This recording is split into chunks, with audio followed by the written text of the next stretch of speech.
साहब हैं? जी। नमस्कार सर, मैं सूरज हूँ। आओ सूरज, आओ, बैठो। आपने मुझे याद किया? हाँ सूरज, हमने तुम्हें याद किया। ये तुम अपने पास रखो। सर ये तो कल मैंने उस फकीर को। हाँ, बनाकर फकीरों का हम भेस गालिब तमाशाए अहले करम देखते हैं। सूरज, मैदान जंग में लड़ना बहादुरी तो होता है, मगर दान देना सबसे बड़ी बहादुरी कही गई है। तुम यकीनन एक बहादुर इंसान दोस्त हो, इसीलिए हम तुम्हें शिकारपुर भेजना चाहते हैं, 6 एकड़ जमीन का मालिक बना।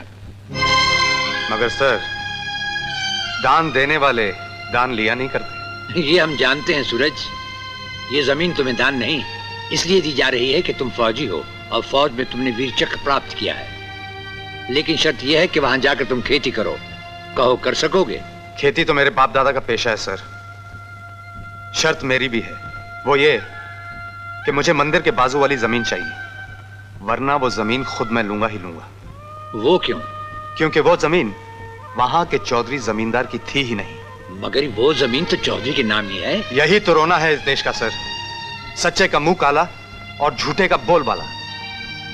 मगर तुम्हारे पास इसका कोई सबूत है? सबूत तो मेरे पास ये भी नहीं कि मैं वीर सिंह का बेटा हूं। सर, कानून तो हमेशा गरीबों से ही सबूत मांगता है।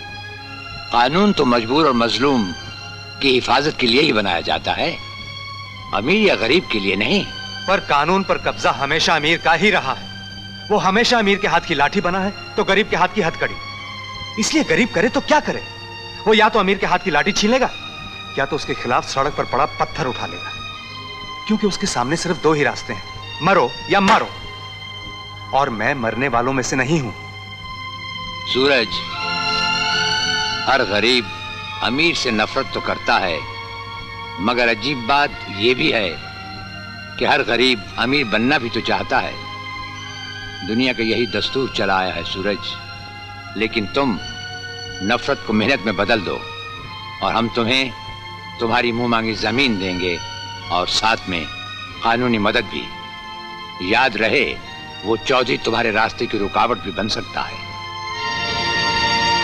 ये सच है, और ये भी सच है कि आवारा बादल सूरज का रास्ता कभी नहीं रोक सका। हम यही सुनना चाहते थे।